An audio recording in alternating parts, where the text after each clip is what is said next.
We are Rogue Media Sports.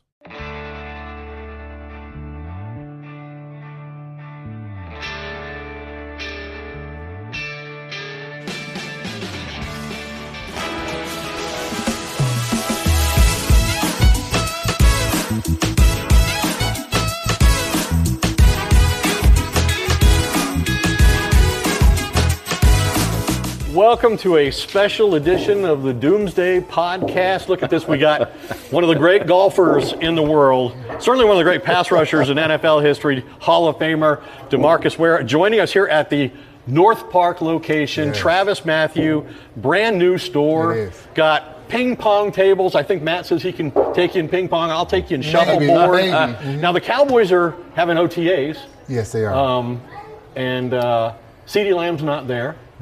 And Micah Parsons is not there, and we're not there. And I feel pretty good about that. We're here. We're at Travis Mathew. Yeah, we're at Travis Mathew. We're more relaxed today right now. So you, I think the big thing this offseason for the Cowboys has been the hiring of a guy you know pretty well to be the defensive coordinator, Mike Zimmer. You began your Hall of Fame career under Mike Zimmer. How would you describe his coaching style? Mike Zimmer.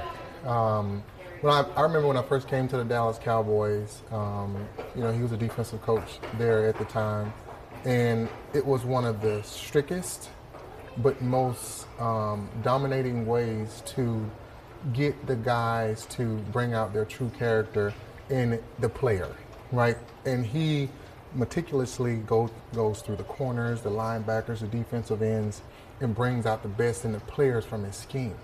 It's not, hey, I just need for you to fit my scheme. My scheme is going to fit around the players that are around and playing right then, and he brings out the best in them. So when you saw that move made, yes, did you give it kind of a fist bump? No, like it wasn't that's even... because I just wonder, with Dan Quinn, they accomplished a lot. Yeah, they did. And got a lot of turnovers. But I'm sort of curious what you thought. They won a lot of games. They did. On defense. As you may have heard, the playoffs seem to be a bit of an issue. What did you think about that transition, and what do you think this will do from the Dan Quinn? Which, again, a lot of good things, but there's hopefully this will maybe get them over the hump. Yeah, Dan Quinn was a great coach. We all see that. I mean, they won a lot of games. They played, really well. But when you have a coach like Mike Zimmer come in and bring in, I think, an extra edge that we need. We can play well during the season, but it's the postseason when you really have to turn up.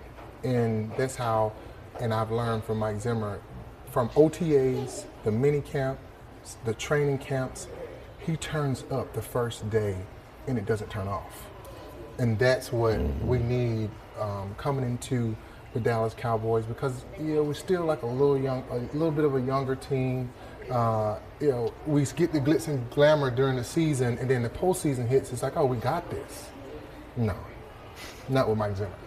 It's going to be like, okay, we won all these games. This is our first game. We're starting all back over. Let's dial in. Let's win in the playoffs. Was he really tough on you early on, or did he not really have to be? Because he's told us he can put his arm around certain players. Ed and I had not witnessed that. But what was he? What was he like? Right. Yes, he can. He was on me the whole time.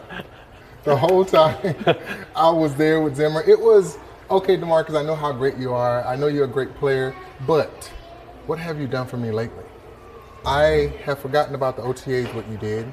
I forgot about the mini camps, the training camps. I forgot about the season.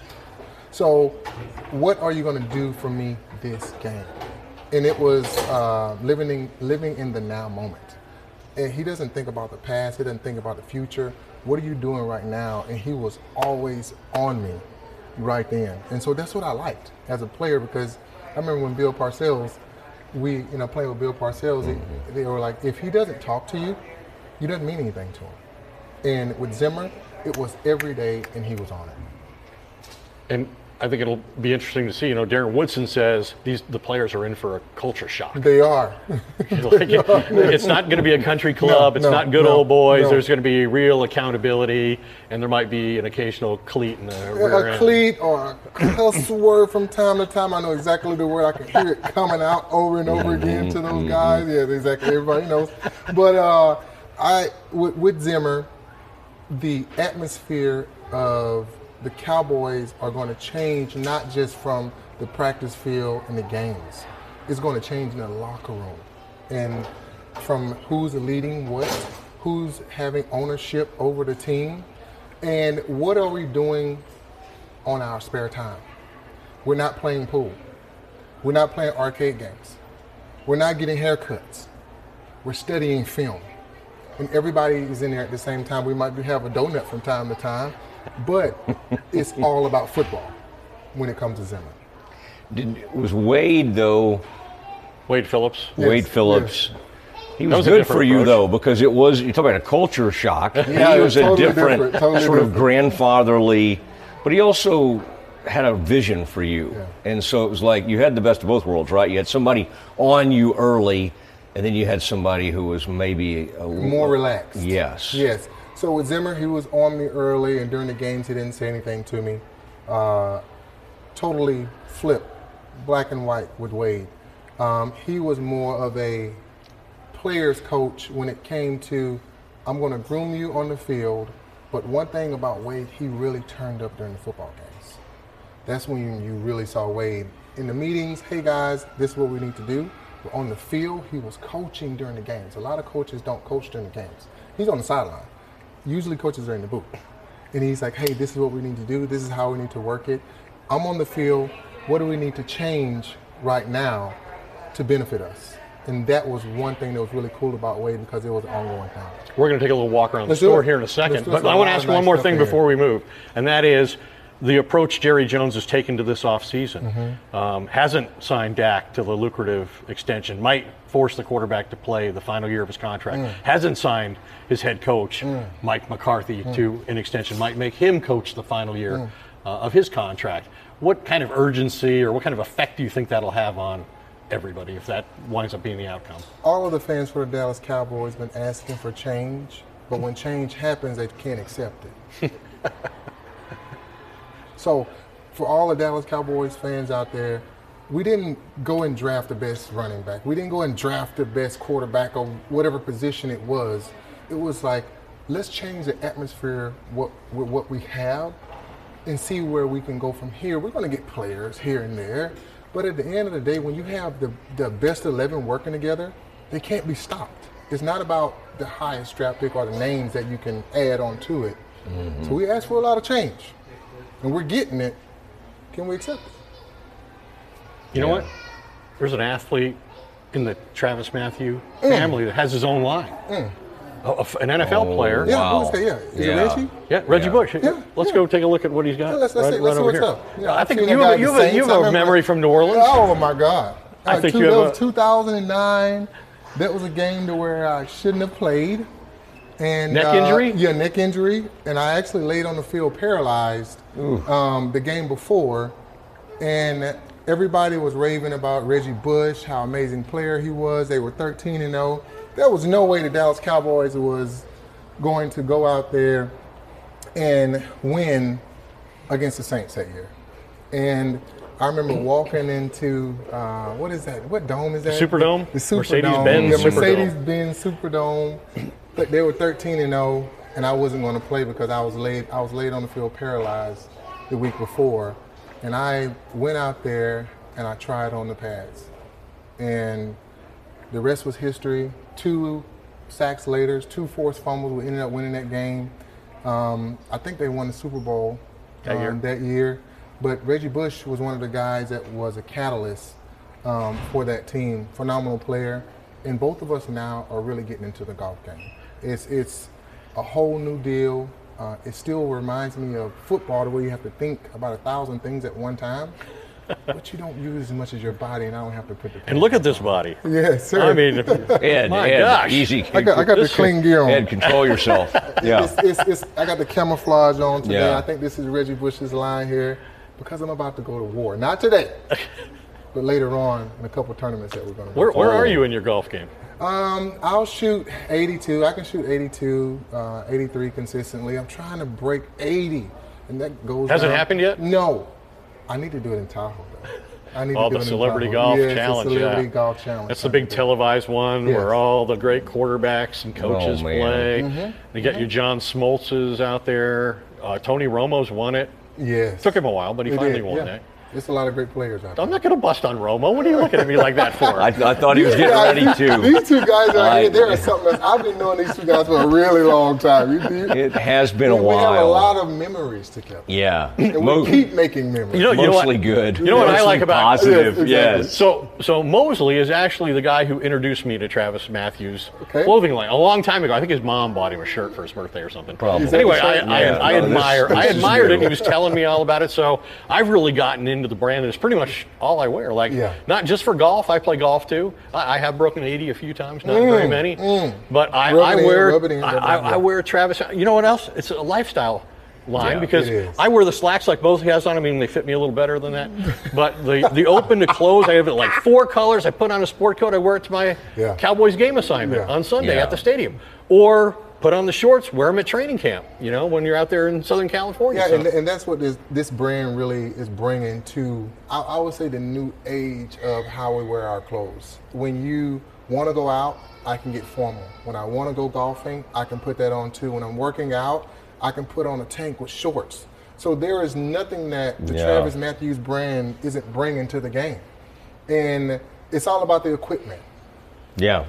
They have all the equipment for whatever game you want to be in or whatever situation you want to be in lifestyle. So Yeah. that's why I'm here right now. I think this is the mothership is what they call it. This is Right nice. here in North Here in Huge North store. Park. Dallas. Huge. Yeah. Yes. Huge store in there's- North Park Mall. Got the women's Yeah, line. the women's line. Let's walk around a you little go- bit. okay, Let's walk around All a right, little bit. yeah, I mean, I think you've got somebody with you in your entourage who's Yes. trying on a few This things. is- my wife is here. This may be the most expensive thing you've ever done. yes. The most expensive complimentary podcast you've ever done. It is. When you it check costs out, a lot of money. When you check out, Yeah. the numbers start to roll up a little I need bit. to leave okay? before you check wait, out. wait till it's over before you tell them it's complimentary. I mean, Yes. they got the whole women's side over here, right? Where if you want to go to the beach, there's a beach side. If you want to work out, this is the Cloud Collection right here. I don't even know. I mean, they got it all set up for us here, and look at this lounge gear, man. You see this? Lounge. That means I'm in the bed. So they got all of that in here. Travis, what are you doing? Are you trying to just take over the whole game right now? I guess you are. Hey, you got the joggers Well, on. you know what, man? People think Hold you're on. wearing slacks, but oh, you got sunglasses. I might wear these the whole interview. The whole interview. You and Mosley. Me and This Mo- is how I'm most Hey. comfortable. I tried to go without them. Yes, I may try, but I have to have prescription. Yes, I have to have prescription Okay. sunglasses. But yeah. Well, you were talking about the tank. What, tank top? Yeah, that's a scenario I'll do you never. wear a tank top? No, it's not something I participate in. But I do love coming in here because the shuffleboard. There's ping pong. There's a lot going on. Let's I mean, each it was- roll one and see who gets closest. Okay. I don't think we Well, call it rolling, just think but about it. I mean, this is a whole lifestyle brand, though. Seriously, where you got ping pong, you got lounge gear, you got workout gear, you got gear that I can go wear to dinner, or I don't know who this guy is right here. That doesn't look like any one of us. Nah. But that's the dad bod. You see him? That look like me. They even got him. I don't look like that at all. You see that? You're right. That's Let's do it. good. Let's do it. That's good. Let's see what you got. Let's see what you got. All right, whoever's closest to the edge, huh? Whoever's closest to the edge. Oh no, you Stay already up, lost. stay up, stay up. You can't even stay on Oh, the it's track. on. It's on. Hold on. I'll show you how to do this, man. Oh, you Knock knocked you me off. off. no. Oh! All right, nice. You got to take him out. All right, you and I. You got to take him out. That's your only hope. Competitor right You can't here. get closer to the edge, so you got to knock him off. I'm And on the DeMarcus- And I'm edge. kind of protecting him. wanna DeMarcus and just- I are just both come from on like this side. Come on country this side. areas. We've kind of grown up on this. No It's too chance. slow. No chance. I'm proud to finish second after that. No chance. All right, One more. one more shot. You can't get close. Oh, he got you this time. Nope, Oh, just no missed. chance. No. Just missed. No. When you're good, you're good. One and done. So you One probably and don't. You done. probably don't want to do it again. I don't want to do it again. Now, Super Bowl, yes. Something around there. Winning the Tahoe tournament, yes, at least one time. But what do you remember about Greg Ellis when you first? Because he's on the coaching staff now. He's now on the coaching staff, and I remember him having a little contract stuff. But even when he was having that, which is about the time you showed up, I think he was still being helpful, right? Yes. So when I first got to the Dallas Cowboys, Greg was the guy that took me under his wing, that taught me. At the time, he was like, DeMarcus, I'm not as fast as you, but I'm going to think better than you will because of my maturity and things that I went through experiences. And I want to teach you how to use your hands. Like, you're really fast and athletic, but as you get later on in your career, you're going to learn how to do hand-to-hand combat. And so I'm like, hand-to-hand combat? Yeah. And so he was like, let me take you to my mixed martial arts class. And so we get into class, and there's Greg, and there's a guy named Valentine in there, and we started like boxing. In the first round, I said, are you kidding me? He was like, yeah, we have 8 more rounds of this. This is going to teach you endurance as you start playing the game. And so during the game, I never got tired, but I always wanted the guys, because it was self-defense classes, to try to punch me because offensive linemen are taught to punch.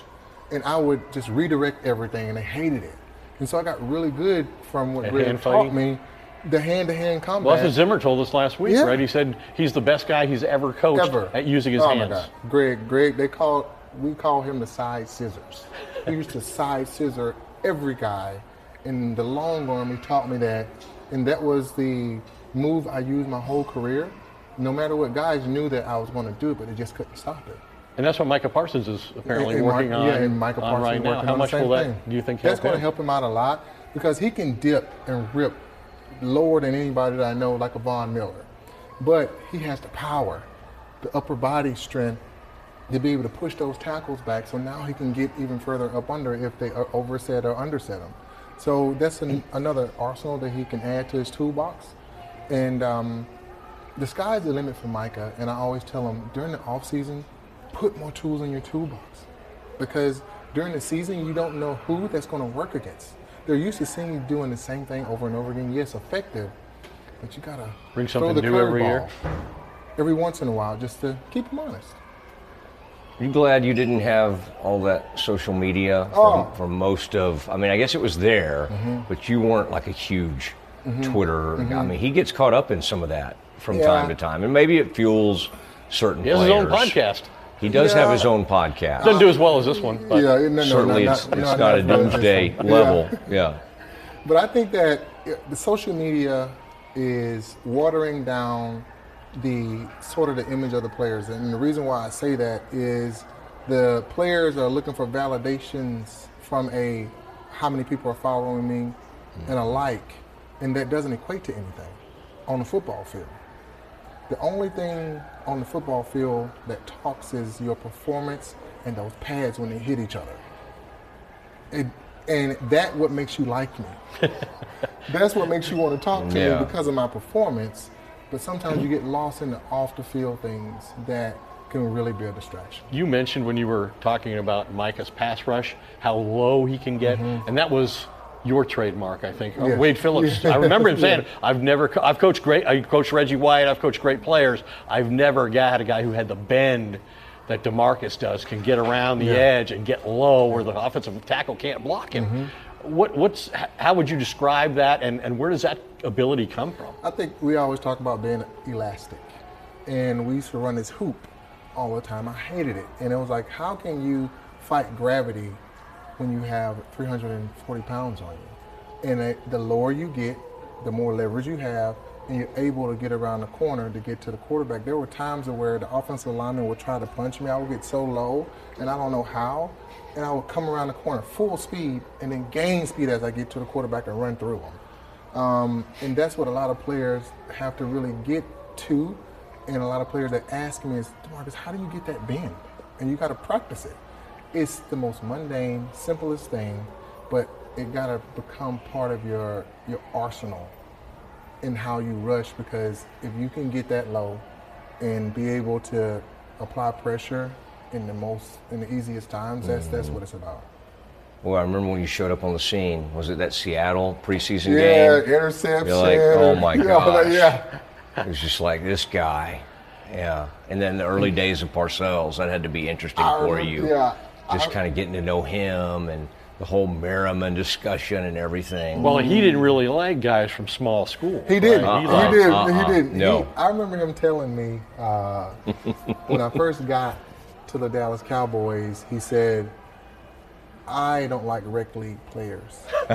Rec league. And I said, really? And I played a 6 technique, and at the time, Merriman he had like 7 sacks. I had 1. He was like, I should have In the drafted- NFL. In the NFL. Yeah. He said, I should have drafted Merriman.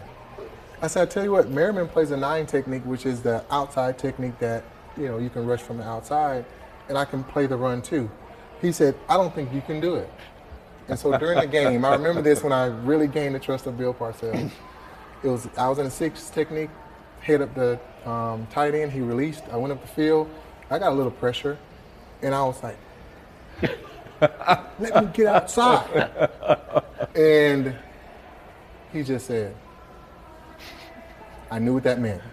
The next play, I got outside, I went and got a sack, and I looked at him like, once I slammed the ground like that, and I looked at him, and he was like, from that point on, You had his respect? I had his respect. He didn't say anything else to me. He didn't call you a rec league guy Nothing. anymore? 0. You're He right. was just like, let this guy just rush the passer. And usually I would drop when I'm flanked out in the slot. Like when Reggie Bush would get out Oh there, I my had to stick gosh. Reggie Bush. Yeah. And I'm like, are you kidding me? You can run with Reggie, can't you? No, I can't. I will tell you that right now at that time. But I would go out there like a Reggie Bush, and he would say, go back in and rush. That's not who you need to be on, which was one of the coolest things because he gained my respect in what I like to do well, and that's rush the passer. That's awesome. Yeah. So how does it feel to be a Hall of Famer? And a Ring of Honor member? You're the newest in both categories, Yeah, right? It's one of the coolest things because you see all your hard work get enshrined in a way to where people can look at it and say, he was the best. He did what he needed to do. Even though I didn't win a championship with Dallas Cowboys, he still did it. No matter what environment he was in, he still was able to do it. And there's a lot of phenomenal players out there with lots of stats. But when you can tag onto your resume Hall of Fame, that's the GOAT. That's the greatest of all time. When you can tag onto your resume Ring of Honor, there's only like 30, but maybe 30 guys in the Ring of Honor with the Dallas Cowboys, and there have been a lot of phenomenal players here. And you can say, I was the best of the best. Your character and what you brought to the team when I first came here, I wanted to etch my name in the start of Dallas Cowboys. And I did that. And it feels great to now be able to reap that benefit and say, you know what, Yeah. I get to talk to guys like you two, and you asking me these questions, and I feel really good about it. Instead Yeah. of saying, nah, I There's don't know, nothing maybe you didn't next do. year. There's nothing you didn't do. The There's nothing induction to do. was one thing, but being on the Doomsday podcast has to feel like That sort of I think a mountaintop that moment. just lit up the Now spark. there's nothing you didn't do. The Doomsday podcast, now Yes. there is nothing that I have not done.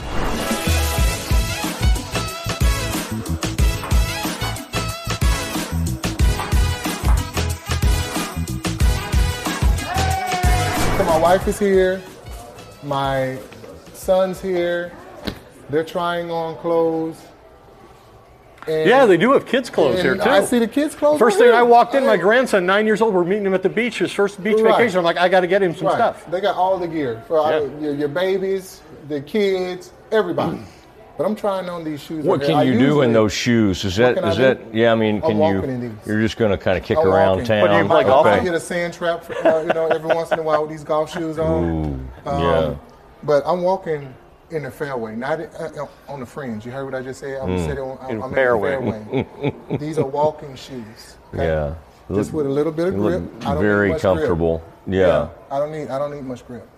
Yeah. I'm just walking. This is relaxing. Golf is Yeah. a relaxing I sport. mean, I like the Reggie line, but I would like to see a DeMarcus line at some Ooh, point. whoa.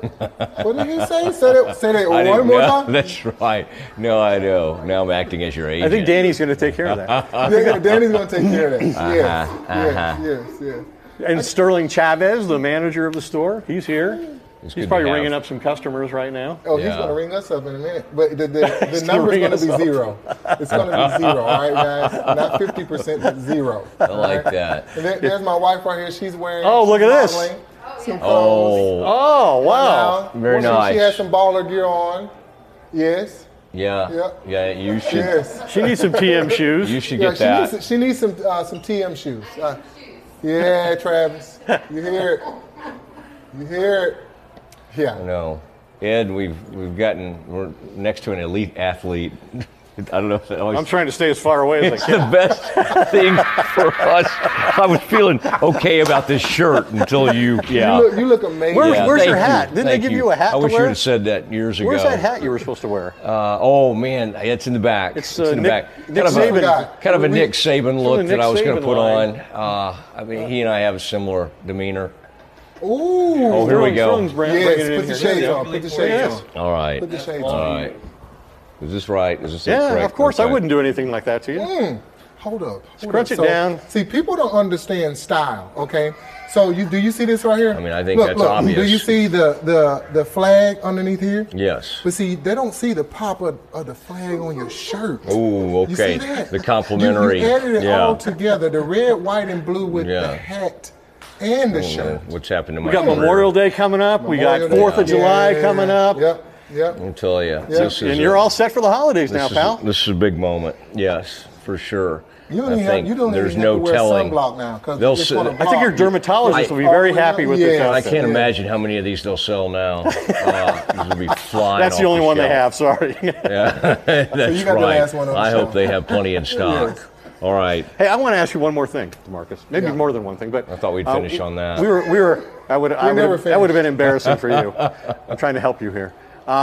Leaving Dallas at the end of your career, I think the Cowboys thought for what you were making, for the injuries you'd had, that it was just too big a risk for them. Yeah. And you got on a plane and went to Denver, and you visited one team, you signed with that team, and you won a Super Bowl ring with that team, and you could have easily been the MVP of that game. Yeah. What was that whole situation like for you to be put in that position where people questioned you for the first time in a very long time, and you delivered with the greatest team achievement in your career? It was one of the hardest times of my life because, as you realize, when you're in an environment, that environment makes you because of the things that you become accustomed to. And then once you leave that environment, you're leaving something that's comfortable, which is hard. And I went there to Denver, and everything was like uprooted. I was divorced at the time. My kids are back home. I don't know any of my teammates, but they nominated me as captain. And I'm thinking to myself, D, you still have something in the tank. And I remember Von Miller, locker was right beside mine. And he had these white sleeves on. And he said, DeMarcus, you know why I wear these white sleeves? It's because of you. I wanted to be just like you. And I took Von Miller under my wing and I just poured into Von. I poured into all of my teammates. And that year that we won the Super Bowl, I got to see a year that me and Peyton, we didn't even hardly play. We played maybe 8 games that year. And we came in right at the end because we poured into all the players, but I got to see something that I'd never seen before, to where I used to be like, if I don't do my job, the team suffers. Now I was like, I just need to serve the team, and no matter what happens, we're going to win. And we just poured into the guys when we weren't even there. And I got to see myself like, it's almost like they poured gas on the fire. And I woke up. And I was like, I still got a lot in the tank. And long story short, we win many games. We beat, I think the Patriots almost, 2 or 3 times that year? The Patriots don't Beat them lose in the that many championship times. game in Denver, I know. And we hit Tom Brady like 32 times, the most ever in a playoff game. And we still almost lost, but we won the Super Bowl because we believed. And I believed at that time, and everybody else believed by putting me as a captain. So that was huge for me. Going somewhere uncomfortable, not with the Dallas Cowboys, and saying, this works. It doesn't matter where you are, you just got to believe. And Peyton Manning gets a lot of credit for winning that Super Bowl, but it was really the defense the whole year, and especially in that game. Yeah, it was the defense, but I remember we were in the locker room, and Peyton said one thing to us. He said, I'm not the player that I used to be. I don't know if I'm going to be here next year, but I promise you guys this. Defense, I'm going to get you guys the most rest as possible so you can go and crush Cam Newton. That's what he said. And he said, I'm not going to lose this football game. And I'm not going to score a lot of points. But you guys are going to win this football game for us. And when he said that, coming from Peyton, I know what we need to do. I know exactly what we need to do. And we just went out there, lights out, and just, it was turned on from the first play all the way to the last play. There was nothing else said after that. And you were up against Cam Newton, who was the league MVP. League MVP. I think they were they 16-0 that year? It was something like 15-1. Yeah, it was good. something. Yeah. And they were the best offensive team. He had like 45 total touchdowns, passing and rushing, and you guys just incapacitated him. Yeah, every week, every day of the Super Bowl, they were like, hey, have you guys seen what Cam Newton's doing? Have you guys seen what they did this season? And I said, don't you know that we're the number one defense in the NFL? Have y'all saw what we did to a lot of these offenses? And then it got to a point to where it was like every day we got salt poured on the wound about the other team. So it was just like building. So we were like deer in the headlights when it was time to play. And like you said, you just beaten Tom Brady and punished him in a way nobody else ever had. And now we had Cam Newton. We're like, no. We got this. And we also got the sheriff too. And now the sheriff has a deputy on the other side. So let's go get this done. Man, you're good at this. You need to be on with Eli and Peyton. I mean, that would be... They just won an Emmy last night. And Peyton, come on, man. Do you hear this? Yeah. Do you hear it? That would be, I think that would be a tremendous. Did you ever think, by the way, that your buddy Marcus Spears, as you came up with him, like would become a TV star? Or did you kind of think that he had that in him? I knew that off the top. Like, me and Marcus Spears came in together, right? He was my roommate. He was almost picked ahead of you, right? Bill wanted to pick Marcus Spears ahead of you. Yes. You would never have been around when they drafted Marcus Spears. You're both first-round picks. But. Yes. Marcus was one of the most talented guys I've ever been around. When it came to talking, convincing, rapping, it didn't matter where you stuck Marcus Spears that he was the light. And now he has an opportunity to go out and do that and do it well. When he first started talking, I was like, whoa. Yeah. He's gonna be perfect. Come here, MJ. This is my son, MJ. So this is the little baller right here. He's gonna be playing a little golf. I brought him to Travis Matthews to let him know that this is the top golf brand in the whole galaxy. Isn't that right? Say yes. All right. You are great at using all your resources. Okay, I'll say that yes. Yeah. Oh, look, there's yes. Kid size. Yeah. So we're in the kids section. They don't have nothing his size yet, but we're gonna put one on him like a onesie. Okay, so we can go to sleep in like sleep shirt. Okay. Little camo. Yeah, a little camo. The camo. Just don't try to hide from us, okay? Yeah. Yeah, this is awesome, you could be in the movies. Look at that. Look at that face, MJ. My goodness. There you go, bud. Yeah. Well, this has been fun, Yeah. and appreciate you doing this and having your family here. That was so much fun. The Doomsday podcast and Travis Mathew, Danny, and Sterling and the whole gang. This has been a lot of fun. And I'm glad I put Ed on to this brand many, many years ago. That's the dang truth. All right? Yes. I was a thinner man back then. It fit better. But now they do have, as you said, kind of a dad bod type clothing line. Yeah, exactly. And this is okay. If I sit correctly, this does it, Sit up nice and straight. Upright. Just suck in a little bit. But, this has been a lot of fun. Thank you for doing this. Anytime you guys want me to come on, that'd be awesome. That'd be great. The Doomsday podcast, yes. All day. Should be an interesting Cowboy season. It will be. 12 wins, 3 years in a row. No team's done that and not made the championship game until the Cowboys did that. So a huge year awaits. I wonder about that. What do you mean? About the 12 winning games. 3 straight years of winning 12 or more games. 12 or more games. maybe it's one of those things where it needs to be like that 9 and 6. So, it's weird how many games they're playing. 17, yeah. But they're right there on the edge, and they have to go and get it. So they have to peak right at the end of the season, maybe, almost like Green Bay did. Yeah. Your season's all over the place. You got to win the last 3. And you're going to have to win the last 3 to get it, if you want it. And by that time, you peak where you need to peak, and we get to where we need to be. And it's not that storybook season of 16-0 or 12 and 6. Might do 10-7, but you got a winning season, but you beat who you need to beat. That's kind of what the Giants did. They would have those Super Bowls. As talk about that. Yeah, I know. I don't want to bring up 2007. Whoa, don't do that. Yeah, I'm sorry. Don't He do just that. said he'd do a show with us anytime we wanted. Don't bring that I in. know. That feels like the one that got away. It did. Yeah, for sure. But you didn't go on that trip. Oh, my God. DeMarcus was not. He was not in Cabo. I felt yes. it. I felt it. Yes. Well, thank you very much. It is a very special episode of the Doomsday podcast. And Ed, would you like to say one last thing about this brand you've come to love so much? Go check my closet. It's really all I have. I mean, for workout, which I use occasionally, golf I use far more often, and even for work, it's the best. We invite you to check out Ed's closet in the next episode. That is the Doomsday podcast for DeMarcus Ware, Ed Werder. I'm Matt Mosley. Good night, everybody.